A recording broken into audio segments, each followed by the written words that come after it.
Hello, everybody. We're just gonna give it a few more minutes for people to join the webinar. In the meanwhile, feel free to send us a message and let us know where you are.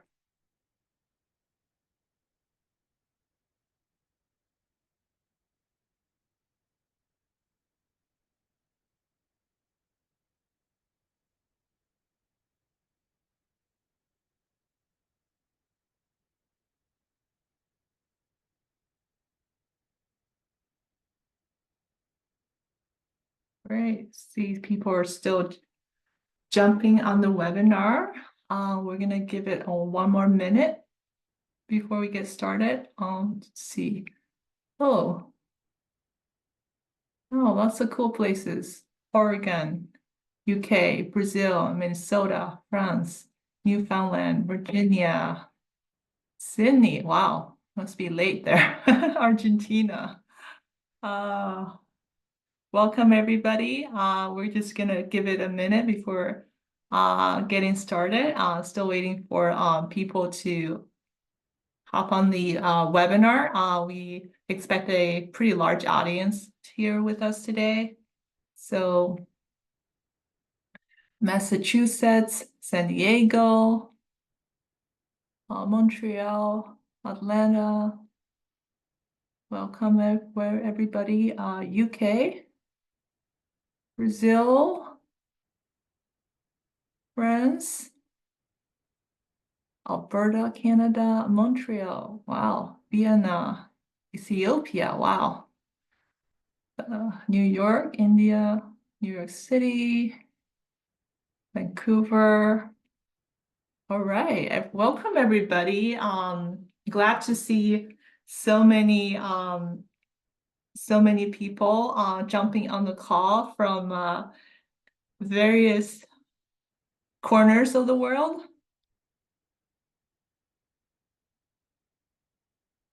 And we're gonna get started. Okay, hello everybody. Good morning, good afternoon, good evening. Welcome to our webinar. My name is Evan Shi. I lead product marketing for our AI products. I'm joined by Yvonne, who's our principal engineer on the MCP team. Before we get started, a few housekeeping items. First of all, this webinar will be recorded and shared with you once it's available. We're gonna go through the presentation. I'm going to start and then Yvonne's going to talk, and then we'll keep Q&A questions at the end.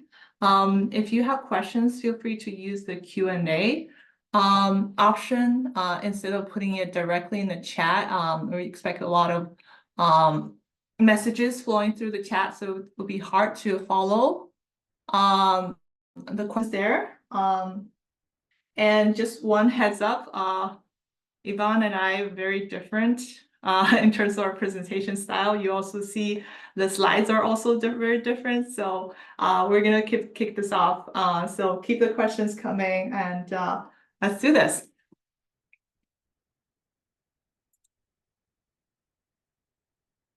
All right, so today we're gonna talk about MCP. Right? We'll look at first the state of the MCP, dive into some of the challenges and trends, walk you through how you can build and run MCP servers the right way, right?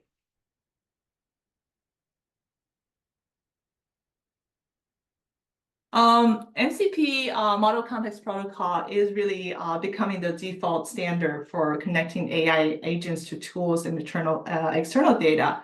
It's instead of writing wrappers for every tool, MCP lets you plug in and go, and it's going really, really fast. We see this on our own platforms. We've seen millions of posts on Docker already, so it's very popular. Despite the growing popularity, developer experience working with MCP is still playing catch up. We have heard these three common issues from developers with discovery, installation, and security. I'll go through them one by one. Starting with discovery, there isn't a single place to find trusted MCP servers. There are GitHub repositories and MCP registries out there. How do you know if you can trust them? Okay, and then installation is messy. You have to often clone repositories, deal with conflicting dependencies like Node, Python, and for multiple MCP servers, you may even have to use different tools, configuration method. And then on the MCP client side, you might need custom configurations, separate configuration files with different syntax, different property names, and sometimes even different ways of specifying the same server commands. This ultimately slows down onboarding and adoption. Last but not least, MCP is just not secure. Running servers via NPX and UVX commands expose systems to code, often unverified dangerous code. And we see it's very common that credentials are passed as plain text environmental variables. And this really puts your data right at risk of exposure and leaks, right? And moreover, these tools are not designed for scale. They're missing the enterprise features like policy enforcement, audit logs, and standardized security. And to continue on the theme of security, there's a recent poll on Reddit where the community voted for the biggest MCP threat that they see. The biggest one that was highlighted was the indirect bot injection, which targets AI systems by embedding malicious instructions in external content like documents, web pages, emails. Okay, and the second one is authentication token theft. Okay? If you're passing them as environmental variables, yeah, they're easily stolen. And then you see these other threats like tool poisoning, rug pulls, and so forth. Just a quick recap on quick note on what tool poisoning is. This is like malicious instruction that are in the MCP tool instruction. They're hidden from the user, but the AI could read it. And then MCP rug pull, this is a malicious MP server that can perform a rug pull, literally by altering the tool description after it's been approved by the user. So very, very dangerous, nasty vulnerabilities out there. And turning to a more empirical study from Queen's University in Canada, we also see similar pictures, right, with general vulnerabilities, with credential exposure accounting for half of them, and tool poisoning being a very common threat. What's even more alarming is that the research shows that AI is actually moving much faster than security, and most organizations, they don't even realize how exposed they are. According to a Accenture study, a staggering of 90% companies, they lack the maturity to counter today's AI-enabled threats. For developers and businesses, these vulnerabilities and security risks, they translated directly into real-world costs, like lost time, resources, compromised credentials, and data leaks. That said, we're also seeing some progress being made. The official MCP registry is in development for tool discovery. One of my colleagues call it the yellow pages of available MCP servers. I don't know if everybody recalls the day of the yellow pages. Basically, it'll list different registries that with different MCP servers, and Docker will be providing the runtime and distribution for those listings. The MCP spec is also evolving to better support authentication management. So there are some progress being made. And we also want to share a couple of trends that we see in the market. First of all, remote servers, they're on the rise. With that, the client side is also evolving to support those remote and cloud servers. The second trend is really interesting. We're seeing that developers are connecting more than just 1 and 2 MCP servers, right? We see this firsthand on our platform as well.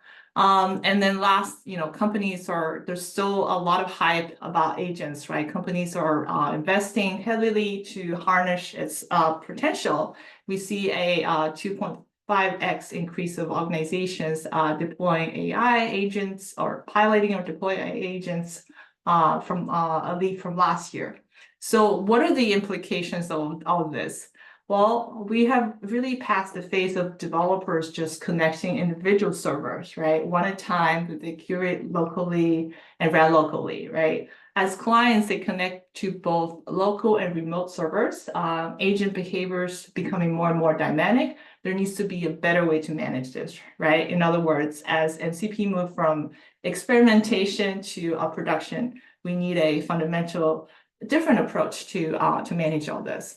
So just summarize, like these are the requirements of enabling developers running easily and securely run MCP servers, right? First, you need to have access to trusted MCP servers. You need to be able to run them securely at scale. You need to connect to MCP servers, maybe multiple of them easily. Handle the authentication, keeping the credentials safe, block vulnerabilities, and as you know, for enterprises, right? As you go from development to deployment, you need centralized logging, monitoring, and a way to enforce security policies. And do this at scale, right? When number of agents and tools continue to grow and needing more dynamic access. We may be biased, but we think Docker is uniquely positioned to deliver this solution, bringing simplicity, structure, and security to the growing complexity of managing MCP servers. And Docker is both a provider of trusted content and secure runtimes. When MCPs run inside Docker images, they benefit from the same layer of security features that developer already relied on, and a mature ecosystem of tools for securing software across the supply chain. To make things easy, we recently launched the Docker MCP Catalog and Toolkit. And the goal is to make it fast and easy for developers to discover, run, and secure MCP servers. So starting with, we believe that you need to start with a strong foundation, right? Having secure MCP servers. So that's why we launched the MCP Catalog. Right now, it hosts the largest library of secure containerized MCP server, over 100 of them, giving you a reliable starting point. And when we build the container images for MCP servers, we implement multiple layers of validation. For example, we have what we call the cryptographic image signature verification, ensures that it's coming from trusted sources. And another thing that we call digital-based image pinning, which is a method to ensure that you always use the same image to prevent temporary and ensure immutable deployment. Recently, we revamped the catalog, making it more accessible and easier to navigate, right? You can browse by use cases. You can search not just by the name, but also by the capability, the GitHub tags and categories.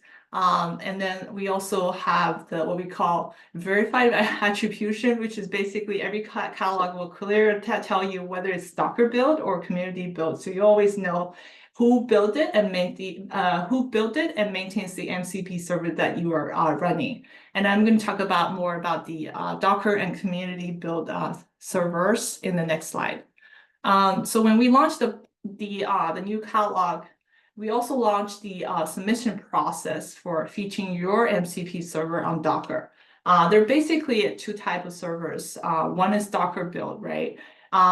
When you see this, you know that you're getting the complete security treatment.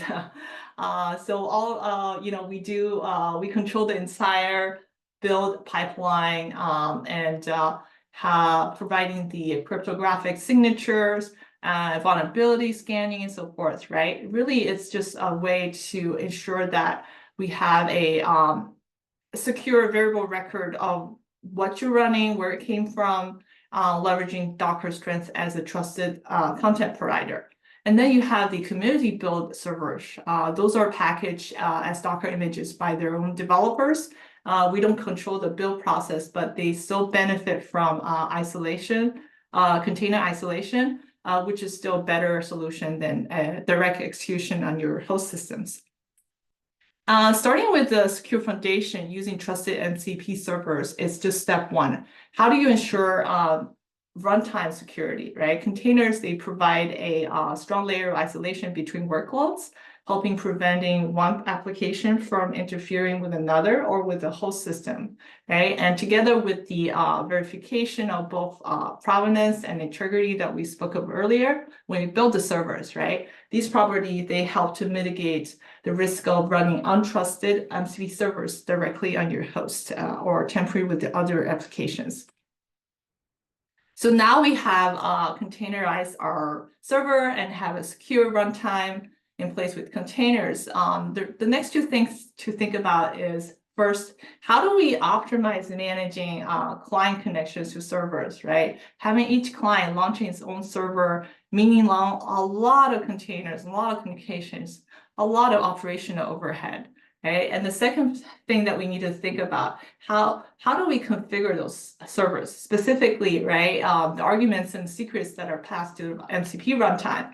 Many of them require developers to provide the runtime argument. Some of them may include sensitive data like API keys, credentials, or authentication tokens.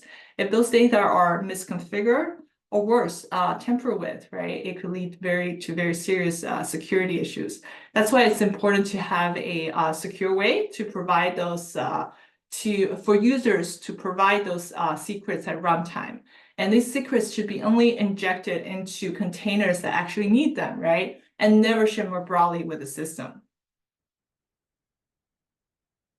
That's where the MCP toolkit comes in. It simplifies the installation both for the MCP server and the client, handles the authentication, source and manage the credential, making sure that secrets are only injected into the right containers, right? Only when you need it. You have a single connection point for all your MCP client, and that single point is what we call the MCP gateway. So, and we recently open sourced our MCP gateway. Like to talk about a little bit more on why this is the ideal solution for individual developers as well as enterprises. Think of the MCP gateway as you saw in the previous diagram. It's really a unifying control plane. It helps you to aggregate multiple MCP servers, provide centralized configuration, credential management, and access control, right? So organizations can enforce a consistent security policy for all your tools through one place, right? And it's secure by default because they're running in isolated containers, right? With minimal privilege, network restrictions, and resource limits. And then for enterprises needing control, and logging monitoring capabilities. This gives them a really full control and visibility over the tool usage. For example, right, you can control which servers are available to specific clients and even get more granular control over which individual tools can be accessed within the server, right? And it's designed for both development and production environments. The Docker MC gateway can be deployed as a containerized service and work alongside Docker Compose for your agentic applications. I want to come back to the tool poisoning, threats like tool poisoning, right? Those are like really often begin with poison data flowing from the server to the client, because now we have all the message, MCP message passing through one gateway, a single enforcement point. Is very effective for detecting threats before they become visible to the MCP client. So I have this airport analogy here. Think of like MCP servers as the passengers, right? And by establishing one centralized security checkpoint, which is our MCP gateway, you can ensure everybody's screened before they board the airplane, which is the MCP client, right? The MCP gateway becomes this critical interface where threats like MCP rug pull attacks, shattering, tool poisoning can be detected early and stopped. So, coming back to this, slide with all the requirements, I think we now are checking all the points. The Docker MCP Catalog gives you access to containerized, secure MCP servers. If you have your own, you're welcome to submit it to our catalog. The MCP toolkit gives you ensure that you can easily connect servers to the clients and run them securely. Finally, the MCP gateway manages the MC server through one control plane, handles the authentication, keeps the secrets secure, block vulnerabilities. And moreover, it gives enterprise centralized logging, monitoring controls. This is the right way to build and run MCP servers. So that concludes my, that's the last slide of my presentation. Now I'm going to hand it over to Yvonne, our principal engineer, who has helped developer build over 100 MCP servers to share some best practices. So the floor is all yours, Yvonne. Let me stop sharing. Thank you. We have a question about where the MCP servers are used for. I'm going to answer this. So just bear with me. How do I share this? Share, okay. Here we go. So you will see that my style is very different from Ewan, but hopefully you will enjoy it.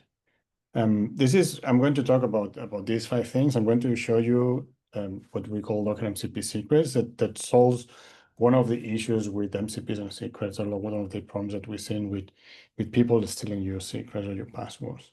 Then I will talk about tool budget. I'll talk about understanding the user, error handling and testing in MCP. So let's go. I'm going to basically now show you my terminal. Tell me if you can say, can I make it, do I have to make it bigger? I cannot say yes, so you have to speak, Ewan. Yeah, make it slightly bigger. Yeah. Okay. Is this okay? If not, you can use some to zoom the screen eventually. So what we have now is something that we call secrets. Secret ls. I don't have any secret yet, but I can set a secret. For example, for Postgres, right? I'm going to set the secret, it's called my secret password. Okay, and now I'm going to run a container. This is a normal Docker run. The difference is I'm adding this little label here. And what I'm going to do is to mount a secret as a file called either the txt. Right, so I'm running this container. And now if I do Docker debug into this container, so I'm jumping into the container, I'm going to try to read my secret. The secret that I put here, I'm going to try to read it. And I get permission denied. And that is because Docker MCP secrets only allow the container to read that file. It is not solving the n-bar problem. We're working on this, but right now, if you really want to pass credentials into a container and you are concerned about other people seeing your data, you can do it because you cannot read that secret doing anything that Docker exec or anything else. It's like I showed you with Docker debug, right? And you can list the secrets, Docker MCP secret ls, and so on. So we have a way of protecting this. Good. Let's talk about tools and context. When tools become too many tools, and why the context window matters. What is the issue that we have here, right? And this is a term that one of my colleagues came up with, which is tool budget. Is like we need to have an idea of how many tools can you use, can you afford? Because every single agent or MCP client can consume a certain amount of tools, right? Cursor had a limit of 40. I don't know if they have updated that or not, but it is a problem when you have if I show you the toolkit with GitHub, for example, GitHub has 73 tools. The official MCP server has 73. So what is the issue with this? Is that you're basically putting all this information, all these definitions into the window context. So before you ask anything to Claude Desktop or Cursor or whichever agent that you're using, all that information goes into the context. Sometimes you don't really need that because what you wanted to ask is what's the weather in London? As usually you do, right? So then the other problem is, who is the user? When we talk about the MCP wall, who is the user? Who are we talking about, right? Because we have this thing called an AI agent, and the AI agent happens to be autonomous. And I'm sure you've seen interacting with Claude Desktop or with Cursor that you ask something, I don't know, tell me how many users I have in my system. And then the agent will try to do it. And sometimes they get an error and then they try to do something else because they're autonomous, right? It's like they get feedback and then they try to do something about it, which is good, is it? So I'm going to ask you a question. Who do you think the user of the MCP is? Is it the agent or is it the human, right? So if you think it's the agent, go to the chat and put number one. And if you think it's the human, go to the chat and put 2. And then we will count how many ones and how many 2s, and we come up with the result, okay? I'll let you vote and I'll let you want to update this, and then we can come back later to see what is the result here.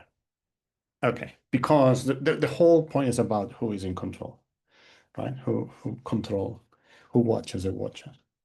And I have a dog, and this sometimes happens, but like who is in control? Well, I have 2 cats as well, so my 2 cats are in control always. So it should be good. Let's talk about testing. Testing, we are engineers, we know how to do unit testing, integration testing, blah, blah, blah. Right? But there are 2 things that are different, or they're particularly interesting in the MCP, which is the schema validation and the error handling. Schema validation happens because right now, when we were writing APIs, we were in control of schema, but now things have changed because this is an MCP JSON, and this is something that the user will have to configure. And if instead of command, they command put CMD, then it will not work, right? Whatever they do, because schema is wrong, right? And the perception of the user is not that I made a mistake. Usually the perception is like the server doesn't work. Instructions are tricky, right? So error handling can help with this. I'm not sure you how, but it's very important to understand that now we have a different kind of situation, right? Okay. So for those ones who, like me, have been working with Kubernetes for a long time, you will know that a failing and failing gracefully and trying to recover from failure is very important. And this is what we're trying to do here, right? You have the opportunity of changing how things work, right? And this is what usually happens. You have a user with problems, of course, and he's going to do a request to your API. And let's say, for example, that the user is not authorized, and then you send an error code and maybe a message, right? And that's it. Like, okay, now how is different in the MCP wall? And it's because we have this autonomous creature in the middle. And so we have the user with problems still, but now we have the agent. And the agent is the one who does the request to the MCP that responds on an error. And then the agent might decide to do a different request to the same MCP or do a very different request to something else. Right? And like I'll come back to this server. And if you try to use this GitHub official server with Cursor, for example, and you're like, go and tell me all my issues from my repo, and you give the name of the repo, and you don't have this thing configured properly, what will happen is that the agent will say, oh, I cannot do it through the MCP server, and then he might go and do a request straight to the web and try to read it. And if the repo is public, it will read and they will be happy, right? So all of a sudden, and this workflow is like the user will get the answer eventually, but the error is handled by the agent, right? So the question of what is the use case of the MCP server? So what we do with MCP servers is provide a different entry point to our systems. Why do you want to have an MCP? Is because you have an API, a database, a website, whatever it is. And what you're doing is providing a standard way from AI agents to consume that resource, whatever it is. And not only that, you have the standard way of providing access and controlling it. So, okay, sounds like trouble, looks like trouble, but in reality is a huge opportunity for us, right? I know that people are usually very confused about this, but I'm going to show you. So we have Couchbase here. And what happens is that if you don't have Couchbase configured properly, when you try to run this MCP server, it fails. And I'm going to show you. This is the MCP inspector. This is what we usually use to test and debug the MCPs. Let me see which server I'm testing. So I have two. I'll show you. I have them here. So I have, this is the original, the Couchbase community created. And this is the one that I've created, which is slightly different for two reasons. So what I'm going to do is to connect to the original one. And when I try to connect, thank you, one password, it gives me an error, right? Because cannot connect to the cluster. If we try to do it with mine,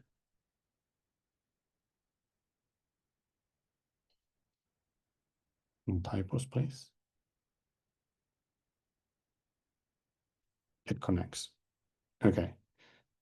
It's still, there's no database here. I'm trying to connect to a database, and if you come to here and do this, there's no Couchbase. So no matter what, my MCP will not be able to do what I want him to do. But I can list the tools. So now the agent can see what the MCP can do. And what I've done that the Couchbase, I'm working with them. This is not something that I do. What I've done is to write a tool that tries to help you and says, hey, do you want to run your database? Maybe you want to do this. Why is this important? This is text. And technically, this should not be a tool, should be a prompt in the MCP spec, but I do tools because people are not very familiar with prompts. But so what happens with this is that you end up in this situation. I go to cursor and say, hey, you know how to run things in my, how to run a Couchbase database. And then it calls my tool, and my tool gives them these two things.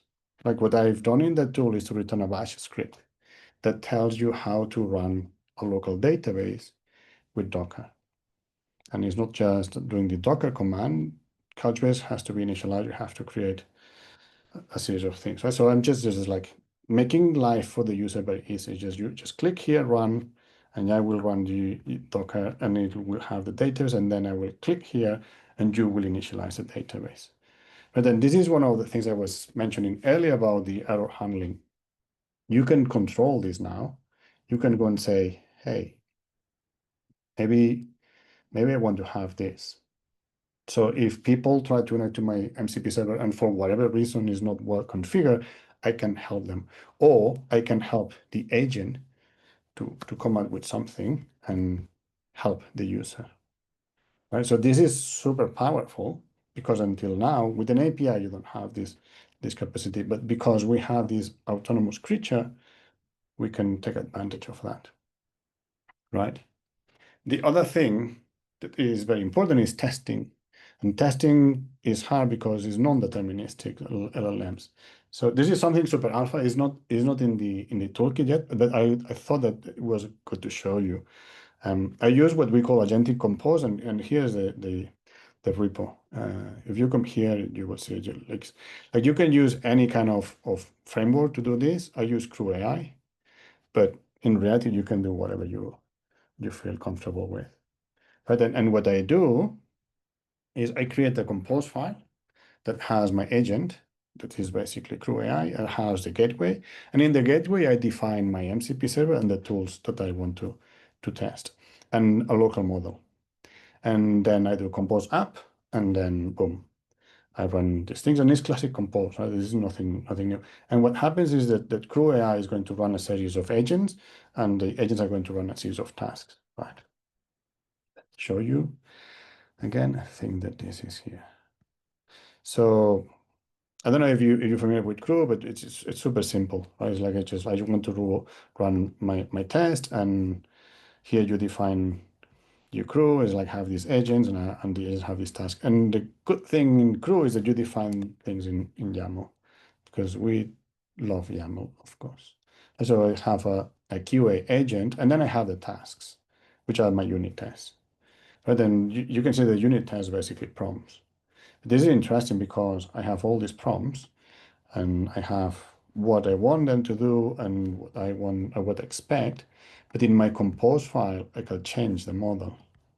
You can point to OpenAI if you want. You can if you know how these things work, it's very easy, right? So at the end of the day is that, and then we have the gateway when I say I want to test my MCP server and I want to test my tools. And so I have a way. It kind of works. It will work eventually, but it kind of works that I can basically describe my tests and I can run them against different models and validate that my MCP server behaves the way that I expect, more or less with different models. What else?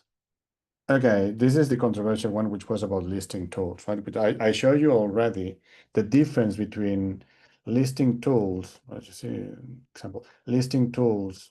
No, it was here. Listing tools without needing to have a proper configuration, or listing tools forcing people to configure your MCP server.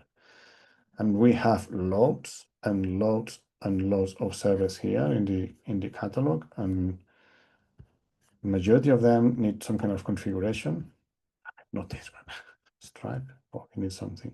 Secret key. And it's about understanding that I will come here and I know this, but I don't understand things here. And can you help me? Is like this key, what do I have to do with this? Right? Like, how can I interact with my agent to help me? Because I can say, oh yeah, I need this one. I can add it, right? So now it's in my gateway, as you can see. But if I go now to Cloud Desktop or to Cursor, to the agent,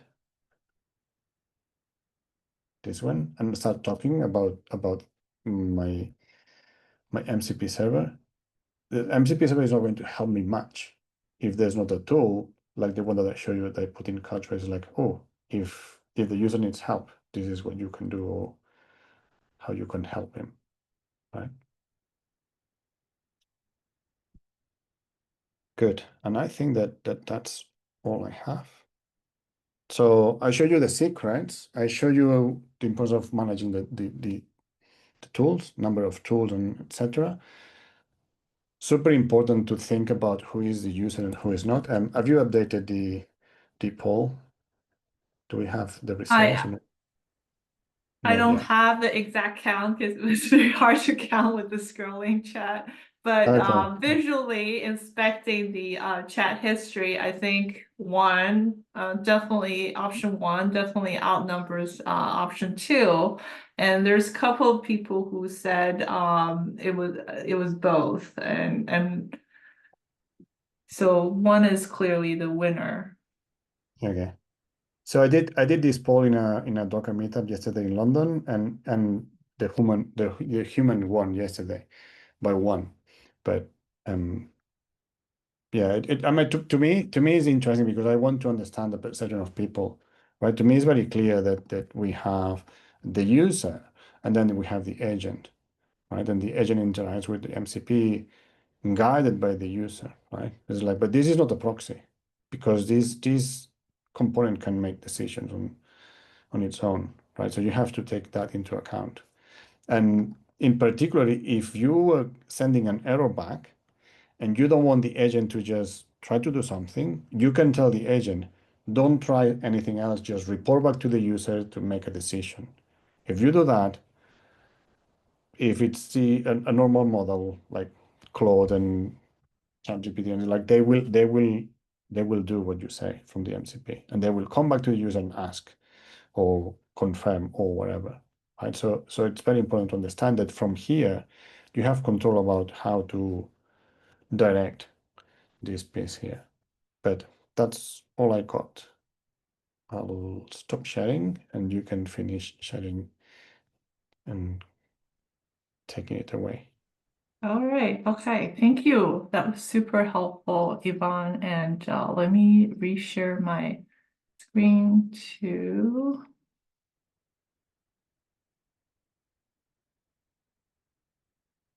All right, yes. So thank you, everybody. It was a long presentation. Thank you for staying with us. Just to recap, MCP is gaining popularity, but the experience is not there yet, right? We walked through some of the common security issues of running MCP servers, as well as some of the vulnerability that we see in the market, like tool poisoning, and why security couldn't be like bolted later on, right? It needs to start from the very beginning when you build it. Hopefully, the best practice that Yvonne shared was helpful for building your own MCP servers. Docker is really stepping up to help you with all this, figuring out the MCP ecosystem. With the MCP catalog, you can discover hundreds of trusted servers. And with the MCP toolkit, including the gateway, it makes it really easy for you to run, manage, and secure MCP servers at scale. We believe this is the right way to run MCP, build and run MCP servers. Thank you so much for being with us today. And please feel free to scan the QR code to get started with our AI tools. We can't wait to see what you build. And with that, we'll start the Q&A session. So I think that the first question about the use case of MCP is answered.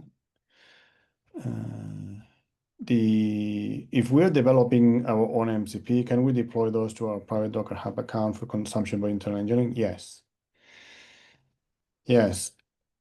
You can do it right now. What we call multi-catalog is not fully developed. It's technically possible if you know how to do it, but it's not very user-friendly yet.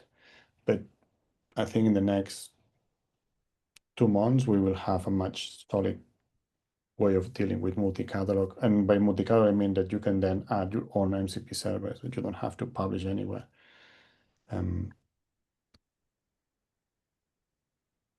Yeah, I think like if you go to in the GitHub in the MCP registry and you look at things, you will see that you can put in your MCP servers, you can put images, you can put your own image.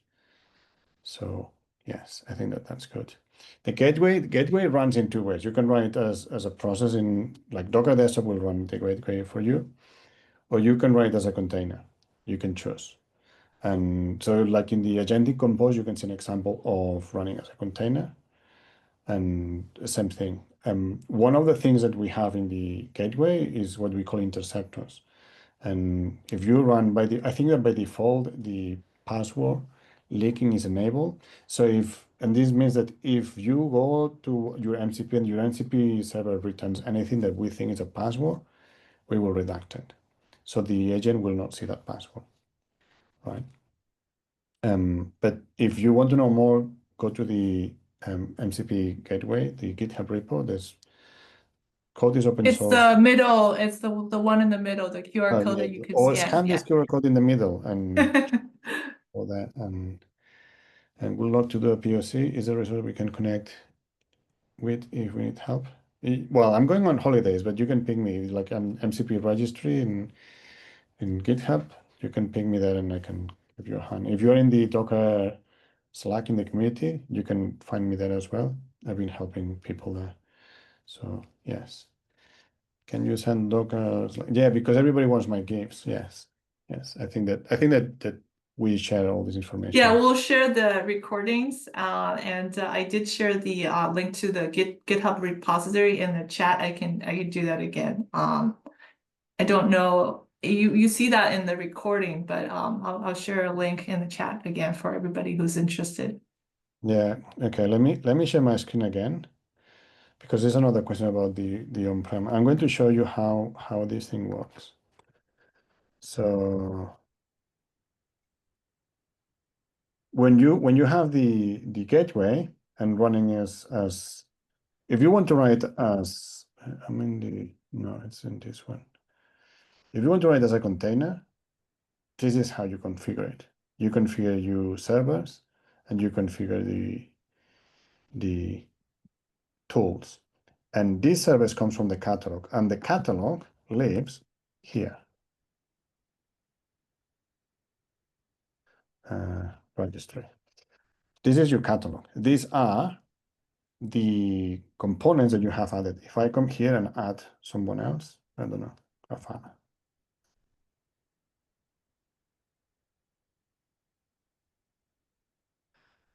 Now I have two, I come back here. So this is showing you only the ones you have added. So you add your MCP servers to your catalog, and now you can refer them in containers. If you have them like this, there's another place, catalogs. This is the full catalog. So if you come here and add your own server, then you can increase the size of your catalog. The only issue with this is that the catalog might update automatically. So you just have to do it in a way that we have a command to add Docker MCP catalog add. So if you want to add an MCP server, you can do it. This is what I do all the time when I'm reviewing PRs in the MCP registry. At the MCP registry, it creates catalogs. When I'm building all these servers, it creates catalogs, and this is catalogs. What is my? This is a catalog that only contains one registry. And if you change here the image and put your own image, then in that catalog, you will use your own image. So you have plenty of control. What we don't have yet is this kind of secrets and Docker MCP catalog add, like these kind of things. We have them, but it's not very clear. People don't understand. You can do Docker MCP catalog update or reset to those different things. So I think that in the next month, 2 months, we will work more in this kind of things to help people. Ivan, can you just quickly show where people will find Docker Toolkit and catalog from the Docker desktop? There are a couple questions on that since you were on your screen just recently. Yes. So I usually run a very new version of Docker, but this is where you will find the toolkit. Right? You should have. I don't remember which version is this one. This one is probably 444. Oh no, which one I'm running? Oh no, I'm running 444. Yes. It's So, not out yet, but it should work for 4.43. yeah, 443 has it. 444 Yeah. has a much better version, and the next one will be even better. So yeah, you can come here, and here is where you can go and configure all these things. Yeah, so starting with MCP Toolkit on the left-hand side menu, you click on that, and then you get to the MC Toolkit, and then to get to the catalog, can you show the catalog? Yeah, here. And it's also on Docker Hub. If you used to working with Docker Hub, you can go from there as well. I have it here. I forgot to show it. Yeah. don't know if you can see this annoying bar from Zoom that annoys me. So you can do the same thing, right? You can come here and it's basically what we have in Docker Desktop. Tools, manual installation. Oh, I didn't show the clients. Well, like I'm going to show you. So if you're in Docker Desktop and you want to configure the gateway to connect to Claude or to Continue or Cursor or one of these, you can just click this button and connect it. But it's like, and now I disconnected and now I can connect it. You can do the same thing from the CLI. It's like this is basically enabling that Cursor will be able to consume MCP servers that you have added from your catalog. So if you add this one, and if you add this one, now I have these two. From Plot Desktop and from Cursor and from Gordon, I can consume these MCP servers. I don't have to do anything. Just come here and click a button and that's it. LM Studio, Visual Code, SEMA is like all of them simples. And if you have auth, you can come here and configure it as well. Right, so that's it. Right. What I else? think there's some questions about the MCP gateway. Can you use it on-prem? And then can you deploy it on your own infrastructure like Kubernetes? Kubernetes is interesting because the issue that you have is not so much the gateway. The issue you have is the MCP servers and how to run them. It's not very clear yet how we're going to run them. If we're going to use jobs, if we're going to use CRDs, it's a little bit early for that, but yeah. But yes, in principle, you can. On-prems, is that a yes or no? Can we use the Docker MCP server gateway for Gateway, you on-prem can. servers? You might not be able to use all the servers. It might not work properly in Kubernetes. That's the answer. I think we're going to do our last one. There's a lot of interest. This last question, is this focused mostly on simplifying local MCPs? Does it help supply argument secrets to remote servers as well?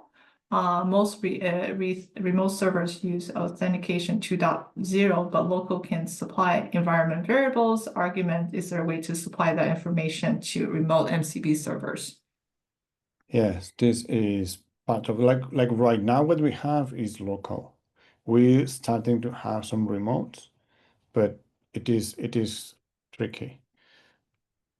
Because with auth, what happens if your MCP is going to hold the secrets, then you have a problem because the MCPs will come and go, right? So usually what happens is the MCP client who holds the tokens, right? And in this case, the MCP client is the gateway, and the gateway is configured through Docker Desktop, right? So then you configuring the auth and doing the auth done from Docker Desktop allows you then to run MCP servers that can consume the tokens.